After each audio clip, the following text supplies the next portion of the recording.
ধর্ষণ করলে তার শাস্তি কি? মাজা পর্যন্ত গেড়ে দাও, তারপরে ইট পাথরে নিক্ষেপ করে সঙ্গে সার করে দাও। মাজা পর্যন্ত গেড়ে দিয়ে কবির বিন সামাদ যদি জেনার অপরাধে অপরাধী হইতেন, ধর্ষণের অপরাধে যদি অপরাধী হয়ে যান, আর এই ধর্ষণ করার অপরাধে সাক্ষ্য প্রমাণের ভিত্তিতে যদি প্রমাণিত হয়ে যায়, তাইলে কি করা হবে? এমন পোস্টার করা হবে, বিশাল বড় পোস্টার। সেই পোস্টারে নাম থাকবে আজকের প্রধান আকর্ষণ কবির বিন সামাদ, বিশেষ দ্রষ্টব্য। তার ইট পাথর মারিয়ে এই পৃথিবী থেকে নেটওয়ার্কের বাইরে পাঠানো হবে। ঠিক না বেঠে? নাকি হুজুর বলে মাফ করে দেওয়া হবে? না, মাফ করা হবে না। সাক্ষ্য প্রমাণ যদি হয়ে যায়, আর এমন একটা আয়োজন করা হবে, প্যান্ডেল করা হবে, স্টেজ করা হবে, স্টেজে বিচারকরা থাকবে, হাকিম, উকিল, চেয়ারম্যান, মেম্বার যারা তারা থাকবে, এই গণ্যমান্য ব্যক্তিবর্গ থাকবে, আর আমার ইউটিউবার ভাইদের ক্যামেরাগুলো থাকবে। এই ক্যামেরাগুলো সুন্দর করে ভিডিও করবে টেলিভিশনের 71 টিভি বা 71 সময় অসময় সব আসবে, লাইভ সব প্রচার করবে যে আমরা এখনই, আমাকে কি শুনছেন? আমি মকসেদ বলতেছি, এক্ষুনি সঙ্গে সার করা হবে, সবাই রেডি থাকেন, দেখানো হবে। আর 5 মিনিটের মধ্যে ওখান থেকে বলবে আমরা চলে যাচ্ছি বগুড়ার ডমন পুকুরে, সেখানে আমাদের প্রতিনিধি আছে মকসেদ মিয়া, তার কাছে চলে যাব। ওখানে কবির বিন সামাদের কুপাকুপি শুরু হবে, দেখানো হবে। এইটা যদি একবার বাংলাদেশে একটা শাস্তি, বেশি দরকার নাই, কয়টা? একটা শাস্তি পোস্টার করে প্রচার করে আমার মিডিয়ার ক্যামেরাগুলো নিয়ে যদি একটা শাস্তি দেখানো হয়, টেলিভিশন গুলো দেখিয়ে দেয়, বলেন দেখি লাইলাতুল ফেব্রুয়ারিতে আমার যুবকদের যদি উল্টো মেয়ের আর 3 পিস কিনে দেয়, তাও যাবে নাকি? উল্টো যদি দেয় যে তোমার তেল খরচ আমি দেব, তোমার আর আমার ওই যে বাম্বু ক্যাপেতে নিয়ে বাস খাওয়া লাগবে না, টাকাটা আমরা পে করবো, বলবে মাপ চাই, মাপ চাই রে, কারণ তোমার সাথে যাব রে। আর যদি কোনো একটা অ্যাক্সিডেন্ট ঘটে যায়, তাইলে কবির বিন সামাদের আমরা দেখেছি কেমন করে ইট পড়ছিল আর আউ শুরু করেছিল। সুতরাং ওই আউ করতি রাজি নারী। কয়টা শাস্তি? শুধু একটা দেখা, একটা শাস্তি যদি দেখা, গোটা দেশ ভালো হবে না? হবে না? চোর যদি চুরি করে, চেয়ারম্যান ছিল, উনার হাত যদি কোরআনের আইন অনুযায়ী কাটা থাকতো, এখন একটা হাত আছে আর একটা নাই, এখানে এরম করে বুসা হাত নিয়ে বসা। আপনারা বলতেন ওই যে চোর মালটা উঠেছে স্টেজে, ঠিক না বেঠে? চোর উঠেছে, কোরআনের আইন কার্যকর। আল্লাহর নবী সাল্লাল্লাহু আলাইহি সাল্লাম কোরআনের আইন প্র্যাকটিক্যালি কার্যকর করে দেখিয়ে গিয়েছেন। প্র্যাকটিক্যালি দেখিয়েছেন কেমন হবে। নিজের গোত্রের লোক চুরি করলেন, একজন নারী চুরি করলেন, আল্লাহর নবী বললেন শাস্তি কার্যকর করো, তারা হাত কেটে দাও। সাহাবীরা বললেন ওগো নবী, যদি আজকে আপনার গোত্রের লোক একজন নারী চুরি করার অপরাধে যদি তার হাতটা কেটে দেওয়া হয়, তাইলে আপনার গোত্রের মান সম্মান নিচু হয়ে যাবে। ওগো নবী, দেখেন বিবেচনা করে মাফ করে দেয়া যায় কিনা। আল্লাহর নবী সাল্লাল্লাহু আলাইহি সাল্লাম বললেন তোমরা তার শাস্তি কার্যকর করো, আমারে বুঝাই হবে না। আপনজনেরা এসে বুঝাতে লাগলো, দেখেন যদি নিজেদের পরিবারের লোক হাত কাটার কারণে সারা দেশে প্রচার হয়ে যাবে নবীর গোত্রের কুরাইশ গোত্রের একজন রমণী চুরি করার অপরাধে তার হাতের কবজি কেটে ফেলা হয়েছে। আল্লাহর নবী বললেন তোমরা আমারে বুঝাও। কেন বুঝাও? আমি এসেছি, আল্লাহ বলেছেন হুয়াল্লাযী আরসালা রাসূলাহু বিল হুদা ওয়া দীনিল হক লিইয়ুযহিরাহু আলাদ দীনি কুল্লিহি ওয়ালাউ কারিহাল মুশরিকুন। আমার আল্লাহ বললেন ওগো রাসূল, আমি আপনাকে দ্বীনে হক, সত্য দ্বীন এবং হেদায়েত সহকারে এই জমিনে পাঠালাম, এই জন্য যে আপনি আওয়ামী লীগ, বিএনপি, জামাত, জাসদ, বাসদ, হেফাজত, দুনিয়ার যত দল আছে সব দলের উপরে আমি আল্লাহর দলকে বিজয়ী করে দেখাবি। কথাটা কার? আল্লাহর নবী বললেন আমাকে দায়িত্ব দেওয়া হয়েছে সব দলের উপরে, সব মতের উপরে আল্লাহর দ্বীনকে বিজয়ী করে দেখাবো। আল্লাহর দ্বীনের বিচার। চুরি করলে শাস্তি কি? হাত কেটে দেওয়া। যদি চেয়ারম্যানের ছেলে হয় তাহলে মাফ করে দিতে হবে। না, মাফ করা যাবে না। আল্লাহর নবী বললেন, শুনে নাও, তোমরা তো অনুরোধ করো আমার গোত্রের লোকের, আমি তোমাদের স্পষ্ট করে বলে দিই, যদি আমার কন্যা ফাতেমাও যদি চুরি করত, আমি নবী তার হাত কেটে দিতে বিন্দু মাত্র চিন্তা করতাম না, দুইবার ভেবে দেখতাম না। বলেন আল্লাহু আকবার। এই কথাটা কত শক্ত কথা, চিন্তা করতে পারেন? আল্লাহর নবী কন্যা ফাতিমা রাদিয়াল্লাহু তাআলা আনহাকে এত ভালোবাসতেন, যখন কোন সফরে বের হতেন সবার শেষে দেখা করতেন ফাতেমার সাথে, আর যখন ফিরে আসতেন সবার আগে দেখা করতেন ফাতেমা রাদিয়াল্লাহু তাআলা আনহার সাথে। শুধু তাই নয়, আল্লাহর নবী সাল্লাল্লাহু আলাইহি সাল্লাম বলেছেন, যদি কেউ আমার ফাতেমাকে কষ্ট দেয় সে যেন আমি নবীকে কষ্ট দেয়, আর কেউ যদি আমার ফাতেমাকে খুশি করে সে যেন আমি রাসূলকে খুশি করে। বলেন আল্লাহু আকবার।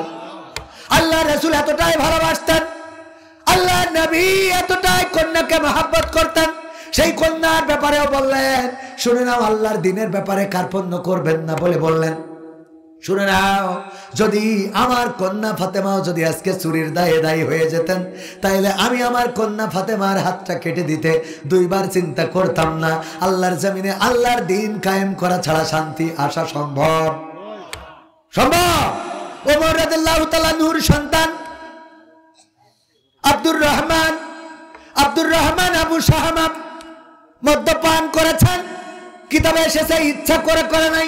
বন্ধুদের সাথে ছিলেন একটা খেজুর, অনেক দিন ধরে ভিজিয়ে, একটা খেজুর না কিছু খেজুর বা তার রস ভিজিয়ে রাখার কারণে সেটা এমন একটা পরিণত হয়েছিল মদের মতো, এবং এই নিকৃষ্ট জিনিসটা খাওয়ার পরে বন্ধুদের সাথে আবু শাহামাও মাতলামো করে ফেলেছিলেন। তখন মিশরের গভর্নর ছিলেন আমর ইবনুল আস রাদিয়াল্লাহু তাআলা আনহু, উনি ছিলেন গভর্নর। আমর ইবনুল আস রাদিয়াল্লাহু তাআলা আনহু চিন্তা করলেন, যেহেতু ওমরের সন্তান মদ্যপান করে মাতলামো করেছে, সুতরাং এই শাস্তি প্রকাশ্যে দেয়া যাবে না, গোপনে ঘরের মধ্যে ডেকে নিয়ে শাস্তি দিলেন। মদ্যপানের শাস্তি ছিল 100 বেত্রাঘাত। এই 100 বেত্রাঘাত করার পরে ওমর রাদিয়াল্লাহু তাআলা আনহু যখন শুনলেন, তখন বললেন, ওগো আমর ইবনে আস, তোমার এই শাস্তিটা আমি মানতে পারি না, আমার সন্তানকে মদিনার রাষ্ট্রে পাঠিয়ে দাও। মদিনায় পাঠিয়ে দেয়া হলো। ওমর রাদিয়াল্লাহু তাআলা আনহু আবার সানি বিচার করে 100 বেত্রাঘাত করলেন, এবং সেই বেত্রাঘাতের আঘাতে তার সন্তান আব্দুর রহমান আবু শাহামা পৃথিবী ছেড়ে বিদায় নিয়েছিলেন। আল্লাহর বিচারের ব্যাপারে কার্পণ্য করেন নাই, সেই আল্লাহর বিচার কায়েম হোক, এটা চান কারা কারা? নারায়ে তাকবীর, লিল্লাহি তাকবীর। আল কোরআনের আলো, আল হাদিসের আলো, আমার নেতা তোমার নেতা, নারায়ে তাকবীর। যদি আল্লাহর আইন চাই, কোরআনের আইন যদি চাই, তাহলে সেই কোরআন জানার, বোঝার, মানার দরকার আছে না নাই? কিন্তু আমরা যখন হাত তুলাই, আমার বিএনপির ভাইয়েরাও আছেন অনেকে, আমার ভাইয়েরা বলে, হুজুর আপনি তো হাত তুলাই দাড়িপাল্লার ভোট করে দিয়ে গেলেন, আমরাও তো টাকা দিয়েছি। কয় আমরাও কি করেছি? আমি কি দাড়িপাল্লার পক্ষে বলেছি? আমি বলি, ভাইয়েরা ভালো করে বুঝে নেন, যদি এই দেশে আওয়ামী লীগ ইসলাম কায়েম করে দিতে চায়, সেই আওয়ামী লীগ করতে আমাদের কি আপত্তি আছে? যদি বিএনপি এই দেশে কোরআন কায়েম করে দেয়, সেই বিএনপি করতে আমাদের কি কোনো আপত্তি আছে? কিন্তু যদি বাংলাদেশ জামাত ইসলামী কোরআনের বিপক্ষে দাঁড়ায়, সেই জামাত ইসলামের বিরুদ্ধে রাজপথে নামতে আমাদের কোনো আপত্তি আছে? তাইলে আমরা কি কোন মানুষের তৈরি করা দল কি মেনে নিই? না, নিই না। মওদুদি কি বললো ওটা দেখার বিষয় নয়, চরমনার পীর সাহেব হাফিজাহুল্লাহ কি বললো সেটা দেখার বিষয় নয়, আল্লামা মামুনুল হক কি বললো সেটা দেখার বিষয় নয়, আল্লামা দেলোয়ার হোসাইন সাইদি কি বললো সেটা দেখার বিষয় নয়। আমাদের দেখার বিষয় হলো আল্লাহ কি বলেছেন, কোরআনে কি বলেছেন, আল্লাহর রাসূল কি বলেছেন, ইসলাম কি বলে। বলেন ঠিক কিনা? ইসলাম দিয়ে অন্য দলকে বিচার করা হবে। ওজন দেওয়ার জন্য মাপকাঠি, দাড়িপাল্লার নাম কি? ইসলাম। দাড়িপাল্লার নাম কি? মিটারের নাম ইসলাম। ইসলামের মিটারে অনেকেই দুধ মাপে, এখন আবার নতুন উঠেছে, দুধের মধ্যে কতটুকু পানি মিশাইলো এটা যদি ঢুকান বুঝতে পারবেন। ওগো আমার ভাইয়েরা, তেমনি ইসলাম হলো এমন একটা ওজন, এমন একটা মিজান, এমন একটা মাপকাঠি, এই ইসলাম দিয়ে সবাই রে মাপা যায়। ইসলামের স্তম্ভ কয়টা? কয়টা? প্রথম স্তম্ভ আল্লাহর প্রতি ঈমান, কালেমা লা ইলাহা ইল্লাল্লাহ, আল্লাহ আল্লাহ ছাড়া কোনো ইলাহা নেই, অনেক বড় ব্যাখ্যা। আমার মতো ছোট মানুষ অত বড় ব্যাখ্যা করা ঠিক না। আমি পরের ডায় যাই। দ্বিতীয়, ঈমান আনার পরে 2 নম্বর কাজ কি? নামাজ আদায় করা। যার সাথে নামাজের সম্পর্ক নাই, মসজিদের সম্পর্ক নাই, এমন নেতার আনুগত্য করাও জায়েজ আছে? কারণ আমরা ইসলামের মাপকাঠিতে মাপলাম। প্রথম মাপকাঠি ছিল ঈমান, ঈমান আনার পরে দ্বিতীয় মাপকাঠি কি? নামাজ। নামাজই পড়ে না। এই নেতার পক্ষে যারা স্লোগান দেয় আমার নেতার চরিত্র ফুলের মতো পবিত্র, নামাজ পড়ে না 1 ওয়াক্ত, গাঞ্জা টানে 5 ওয়াক্ত, এই নেতার পিছনে যারা যায় ওরাও শয়তান। বলেন ঠিক কিনা? ঠিক না বেঠে? এমন নেতা বগুড়ায় একটাও নাই। আছে? ও বগুড়ায়? হ্যাঁ, শত শত। হ্যাঁ বগুড়ায়। তবে বগুড়ায় পিনাকি ভট্টাচার্য আছে, অনেক মুসলমানের থেকে ভালো। কথা কয় না? পিনাকি ভট্টাচার্য বগুড়ার সন্তান, হিন্দু মানুষ। তারপরেও তার মধ্যে গত 2-3 দিন আগে দেখলাম চরমনাইয়ের মাহফিলে একজন বৌদ্ধ এসেছেন, এবং বৌদ্ধ ধর্মগুরু বা ধর্মযাজক বা পাদ্রী বা তাদের যাই বলুক না কেন, তাদের পুরোহিত, আমি জানি না আরো কি বলে, আমার ভাইয়েরা, তাদের হুজুর বা তাদের ইমাম, সেই বৌদ্ধ এসে চরমনাইয়ের ওয়াজ মাহফিলে বক্তৃতা দিলেন। এই বৌদ্ধ সেও একটা কোরআনের আয়াত তেলাওয়াত করলেন, বললেন কুল্লু নাফসিন যায়িকাতুল মাউত, প্রত্যেক প্রাণীকেই মৃত্যুর স্বাদ গ্রহণ করতে হবে। একজন বৌদ্ধ ইসলামের কোরআনের আয়াত বলতে পারে। অনেক মুসলমান আছে, জিজ্ঞেস করেছি বলেন দেখি কালেমায়ে তয়্যিবাটা, বলে লা ইলাহা ইল্লা আনতা সুবহানাকা ইন্নী কুনতু মিনাজ জালিমিন। বিশ্বাস হয় আপনাদের? আমি প্রথমে একটা কথা বলেছিলাম, এই মাদ্রাসাটা কামিল মাদ্রাসা। এই মাদ্রাসার প্রাক্তন ছাত্র অথবা বর্তমান 6ষ্ঠ শ্রেণীর উপরের ছাত্ররাও যদি আসতো, এই মাদ্রাসার মাহফিলটা অর্ধেকের বেশি ভরে যেত। বলেন ঠিক না বেঠিক? ভরে যেত। আমি কালিয়া মাদ্রাসায় গেলাম, নামটা বলবো না। যাওয়ার পরে সেখানে কুইজ করলাম, আমার অনলাইনে আছে, ভিডিওটা দেখে নিতে পারেন, অনলাইনে আছে, বানিয়ে বলার লোক আমি না। জিজ্ঞাসা করলাম হুজুর ফরজ, 9-এ পড়া 10-এ পড়া মেয়েরা হুজুর ফরজ জানে না, সূরা ফাতিহা পড়তে পারে না মেয়েরা, ছেলেরা নামাজের আরকান আহকাম জানে না। ঠিকানা টিভি এন্টারটেইনমেন্ট, আপনারা এই চ্যানেলটাই দেখবেন, খুঁজে দিবেন।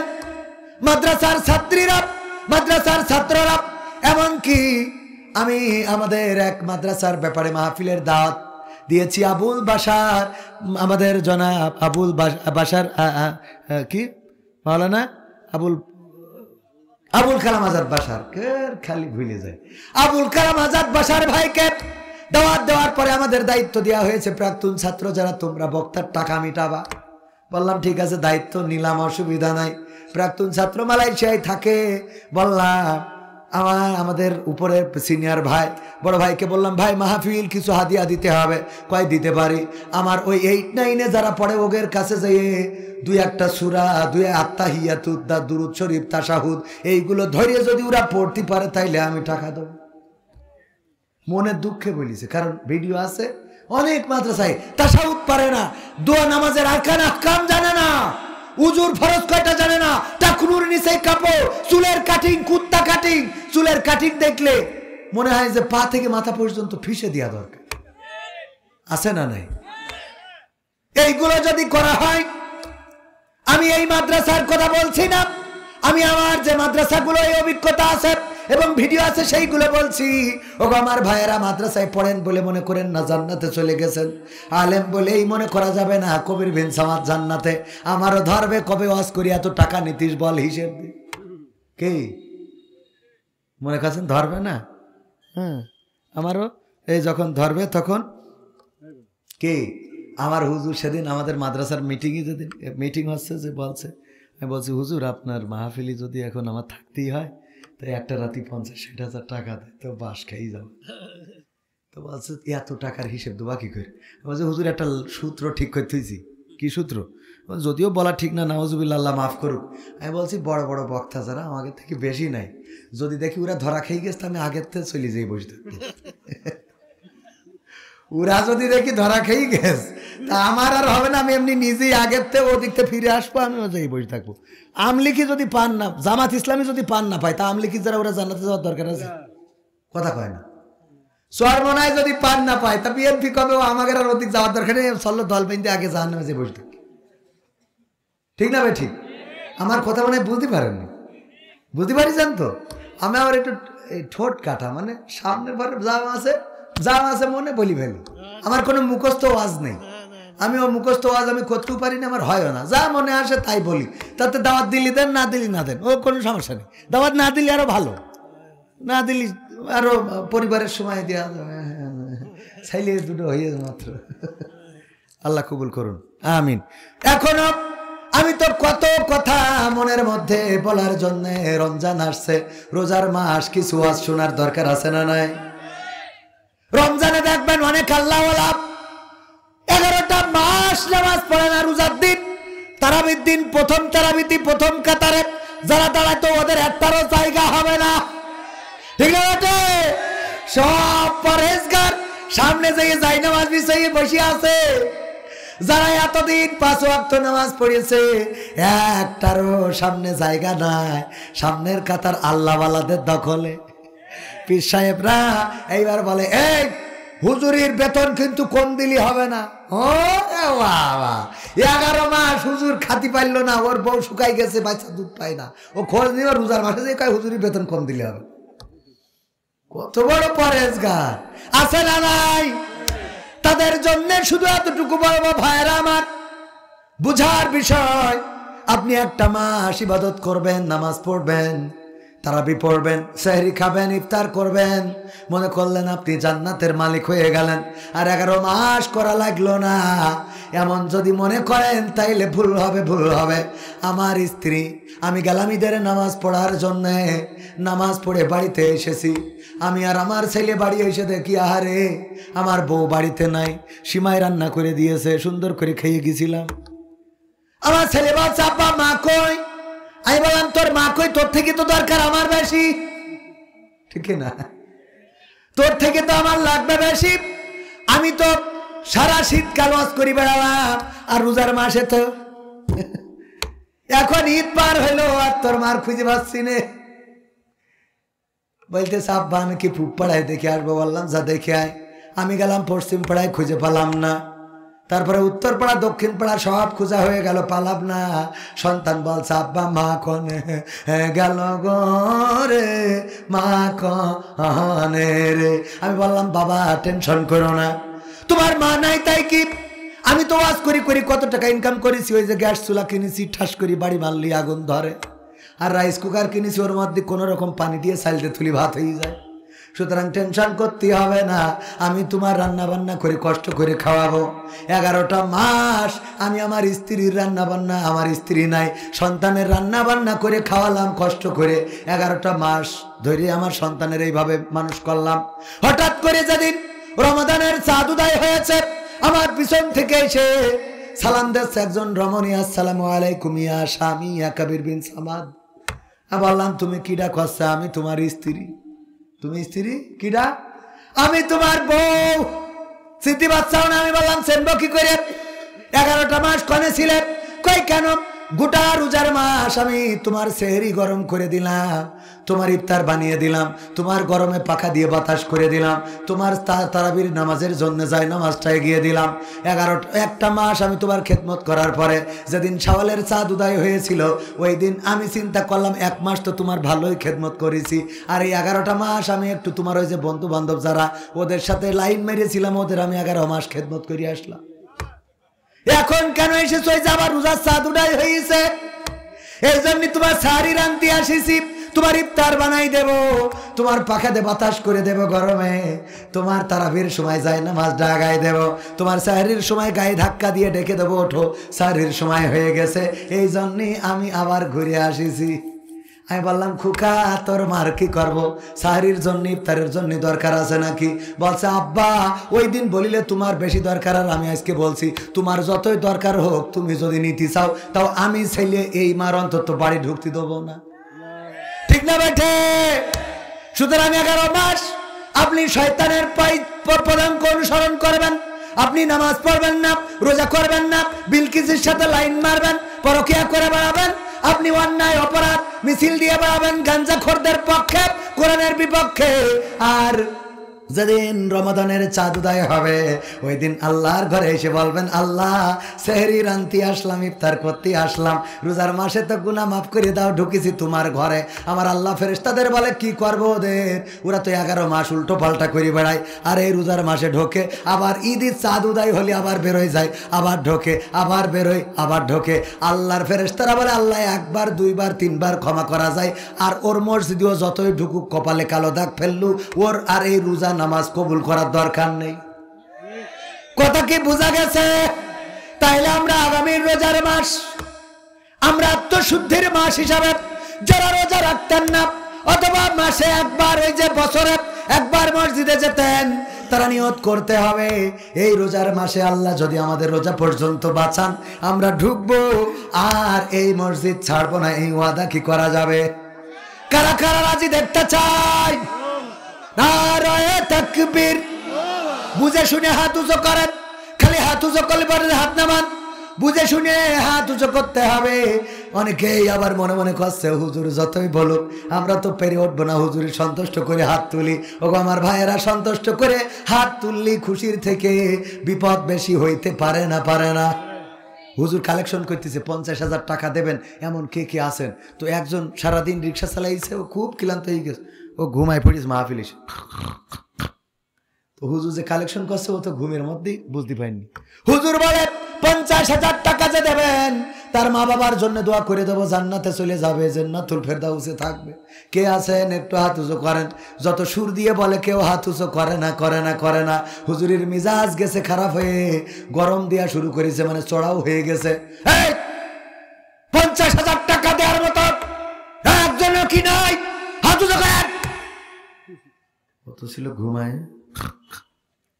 হঠাৎ জায়গায় উঠে পরে হাত, ও মনে করছে হাত, মানে আগের লাইনগুলো শুনতে পাইনি, শুনিয়েছে হাত উঁচু করেন, ওই আগের লাইনগুলো ঘুমের মধ্যে চলে গেছে। নাম কি? ওবায়দুল কাদের। আল্লাহ ওবায়দুল কাদের 50,000 টাকা করলো দান। বাড়িয়ে দাও, সম্মান নিয়ে খায়াত দাও, পিতা মাতা, দাদা দাদি, নানা নানি, আল্লাহ জান্নাতুল ফেরদাউসে রেখে দাও। বলেন আমি। হাত তুলি বলছে, আমার কাছে তো 50 টাকাও নেই যে বিড়ি কিনে খাবো। হুজুর দোয়া করি দিলে কয় হাজার টাকার, আমার তো 50 টাকাও পকেটে নাই যে আমি 1 প্যাকেট আকিস বিড়ি কিনে খাবো। আরে এখন এই মানুষের মধ্যে যদি বলি হুজুর টাকা নাই, তাইলে তো আর এক বিপদ। যা দোয়া করে করুক। হুজুর আরো কায়দা করে দোয়া করে দিলে, পরের দিন প্রিন্সিপালের কাছে এসে বলছে, প্রিন্সিপাল বিপদে তো পড়ে গেছি, কি হয়েছে?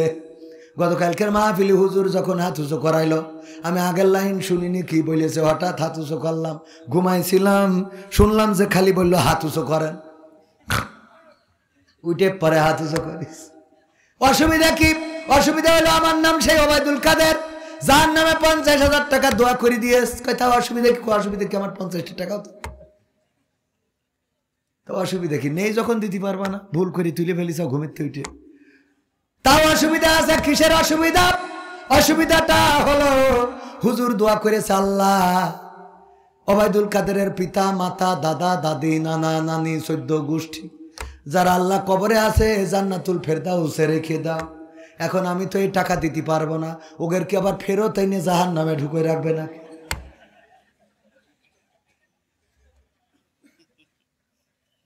এমপিরা সব কোথায় গেল? মন্ত্রীরা সব কোথায় গেল? কোথায় কাদের কাকা?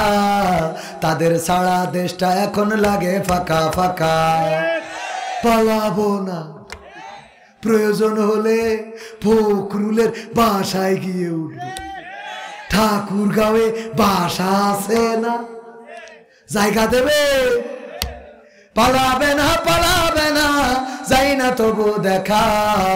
পালাবে না, পালাবে না, যাই না তবু দেখা। তাদের সারা দেশটা এখন লাগে ফাঁকা ফাঁকা, ওদের সারা দেশটা এখন লাগে ফাঁকা ফাঁকা। আইন মন্ত্রী আটকে গেল আইনেরই ফাঁকে, দাড়ি ছাড়া দরবেশের ভণ্ড ভণ্ড লাগে। এখন আবার দাড়ি বড় হয়েছে না হয় নাই? আজকেও দেখলাম পিছনে হাত করা, পিছনে হাত নিয়ে হাতে হাত করা পরাইছে। এতদিন হাত করা পরায় নাই, ডান্ডা বেড়ি তো এখনো পর্যন্ত পরায় নাই। আমরা বলেছিলাম আমার আলেমদের হাতে হাত করা, তাদের পায়ে ডান্ডা বেড়ি, চিকিৎসার জন্য হাসপাতালে নিয়েছে, তাও তাদের হাতে হ্যান্ডকাপ এবং ওই খাটের সাথে লক করে রেখে দিয়েছে। যেই বুড়ো মানুষটা দৌড়াতে পারবে না সেই মানুষটার হাতে হ্যান্ডকাপ, আবার খাটের সাথে তালা মারা, পায়ে ডান্ডা বেড়ি, মাজার সাথে রশি বাঁধা। ওগো আমার ভাইয়েরা, এত নির্যাতন, এত বেইজ্জতি তাদেরকে করা হয়েছে। আর এখন এই আল্লাহর ওয়ালাদের হাতে হাত কড়াও পরাতে চায় না, পায়ে ডান্ডা বেড়িও পরাতে চায় না। তবে আজকে দেখলাম যে তাদের হাতে বিচারপতি, ওই যে কি যেন বিচার মন্ত্রী না আইন মন্ত্রী ছিল আনিসুল, তার হাতেও হাত কড়া পরাইছে না পরায় নাই? আন্দোলন যদি অব্যাহত থাকে তাইলে শুধু হাত করা নয়, যারা কোরআনের খাদেমদেরকে ফাঁসির কাজটা ঝুলিয়ে এই দুনিয়া থেকে বিদায় করেছে, আল্লাহ তাদেরকে এর থেকে বড় বেইজ্জতি করবেন। ঠিক না বেঠে? কারণ আল্লাহ আছে না নাই? আব্রাহা গেল কাবা ঘর ধ্বংস করার জন্য, আব্দুল মুত্তালিবের উটগুলো নিয়ে গেল। আব্দুল মুত্তালিব যে বললেন আমার উটগুলো দিয়ে দাও। আব্রাহা বলল, অবাক হয়ে গেলাম, ওগো আব্দুল মুত্তালিব, তুমি এসে তোমার উটগুলো চাইলা, কিন্তু তুমি শুনেছি তুমি কাবা ঘর দেখাশোনা করো, তুমি কাবা ঘরের রক্ষণাবেক্ষণকারী, অথচ তুমি কাবার ব্যাপারে কোনো কথা বললা না। বললো, আমি কেন কথা বলবো? কয়, কেন বলবা না? কারণ কাবা তো তোমার দায়িত্বে রয়েছে, কাবার চাবি থাকে তোমার কাছে। কয়, আমি কাবার চাবি বহন করি, আমি ঝাড়ু দিই, আমি সেখানে পয় পরিষ্কার করি, কিন্তু কাবার মালিক আমি না। আমি ছিলাম উটগুলোর মালিক, এই জন্য আমি তোমার থেকে উটগুলো নিতে এসেছি। কাবার মালিক হলেন আল্লাহ, আল্লাহর যদি প্রয়োজন হয় তোমার থেকে কাবাটাও রেখে দিবেন। আল্লাহু আকবার! বিশ্বাসটা কেমন? আমি উটের মালিক, উটগুলো দিয়ে দাও। কাবার মালিক আমি না, কাবার মালিক কে? আল্লাহ কাবার মালিক। সুতরাং সেই কাবার মালিকের কাছে, আল্লাহর কাছে আমি আল্লাহর কাছে কাবা রেখে গেলাম। কাবার গ্লাভ ধরে, কাবার দরজা ধরে ফরিয়াদ করলেন, ওগো আল্লাহ, আমার তো ক্ষমতা নাই আব্রাহার বাহিনীর সামনে দাঁড়াবো, সুতরাং তুমি আব্রাহার বাহিনী মোকাবেলা করতে পারো, তোমার ঘরের যদি প্রয়োজন হয় তুমি রেখে দিও, আমি যেমন করে উটগুলো ছাড়িয়ে এনেছি। আল্লাহ রাব্বুল আলামিন যাকে যাকে পাখি পাঠালেন আর কঙ্কর নিক্ষেপ করলো, পশুর চর্বিত ভুসির নাই হয়ে গেল। সূরাটার নাম কি? সেই আল্লাহ যে আছে না নাই? সূরার নাম সূরা, কেউ কয় সূরা আল আনতারা আছে। সূরা আল আনতারা বললেও বলেন, অনেকে এই সূরার নাম বলতে পারে না, বলি সূরা ফাতিহা পড়েন, পারে না। আমি বললাম পারেন কোনটা? কয় সূরা আলহামদু সূরা পারি। কোন সূরা? আলহামদু সূরা পারি। বললাম সূরা ইখলাস পড়েন, কয় ওইটা হবে না। কোনটা হবে? কয় কুলহু সূরা হবে। কে সূরা? ওগো আমার ভাইরা, অনেক কথা, সব কথা শোনাতে চায়। আইন মন্ত্রীর গানটা শোনানোর দরকার আছে না নাই? ওবায়দুল কাদেরের গান শোনানোর দরকার আছে না নাই? আমার যুবকেরা এসেছে, ওদের জন্য তুমি যারা লাগিয়া এমবি ভরো তার তো বাটন ফোন, কত গান আছে। আরে আর বিপ্লবী গানগুলো যদি শোনায় তাইলে রক্ত টকবক করে ফুটতে পারে। ওগো আমার ভাইরা, কিন্তু দুঃখজনক হলো আজকের এই মাহফিলে আপনাদের উপস্থিতি লজ্জাজনক উপস্থিতি। এমন উপস্থিতি আমার মনে হয় বর্তমান সময়ে বগুড়ার এই ঐতিহ্যবাহী মাহফিলের উপস্থিতি দেখে অন্য মাহফিলগুলো লজ্জা পেয়ে যাবে। অন্য মাহফিলে প্যান্ডেলে জায়গা ধরে না, গেটের বাইরে দাঁড়াতে হয়। প্যান্ডেলে যদি যে পর্দা করা থাকে সেগুলো খুলে দিতে হয়। আর এখানে আপনারা যারা করলেন এটা সত্যিই বেইজ্জতির। আমার জন্য নয়, কোরআনের জন্য অন্তত এই মাহফিলে আসা দরকার ছিল না, ছিল না? কোরআনের জন্য যদি মনে করেন না যাব না, ঐতিহ্যবাহী মাহফিল আপনার অঞ্চলের, সেই ঐতিহ্য মাহফিলে অন্তত এসে বসা দরকার ছিল না, ছিল না? ছিল। কিন্তু আমি দেখলাম যেই এলাকায় যত পরহেজগার সেই এলাকায় তত ভেজাল। কথা কয় না? মসজিদের ইমাম সাহেব ছুটিতে যদি গ্রামে যায়, ওই গ্রামে দেখবেন ওই মসজিদে ওরা দেখা যায় না, অথচ যেই মসজিদে ইমামতি করে সবাইরে বলে নামাজ পড়া যেমন ফরজ, জামাতের সাথে পড়া তেমন ফরজ। এই কথা বলবে, আবার নিজে যখন ছুটিতে গ্রামে থাকে তখন নিজের গ্রামের মসজিদেও সে জামাতের সাথে নামাজ পড়ে না। দেখেন, 100টায় 10টা খুঁজে পাবেন যে ঠিক আছে, বাকি 90টা তার মধ্যে আমি একজন। আমারটা সাথে রেখে বলবো, আর আমার সাথে নিয়ে গুনবেন। যা করবো অন্যায়ের মধ্যে প্রথম কাতারে আমার দেবেন, দিয়ে তারপর গোনা শুরু করবেন। এত বড় পরহেজগার না আমি, মনে করেন না। বসাইছেন, সুর ভালো, কণ্ঠ ভালো, ওইটা যদি যে কেউ করতে পারে, ও আপনার হিরো আলমও যদি এসে বলে, ওরও চাহিদা হবে। কথা কয় না, কারণ এখন তো কার আমল কতটুক, এলেম কতটুকু, ওইটা দিয়ে ওয়াজ শোনে না। শোনে শোনে আমির হামজাকে ভালোবাসে কার জন্যে? কয় আল্লাহর জন্যে। কার জন্যে? কয় না আল্লাহর জন্য ভালোবাসি। তো আমির হামজার দিন লোক বেশি হয়, বজলুর রশিদ আঙ্কেলের দিনে লোক বেশি হয়, বাড়ির রশিদের দিন লোক কম হয়।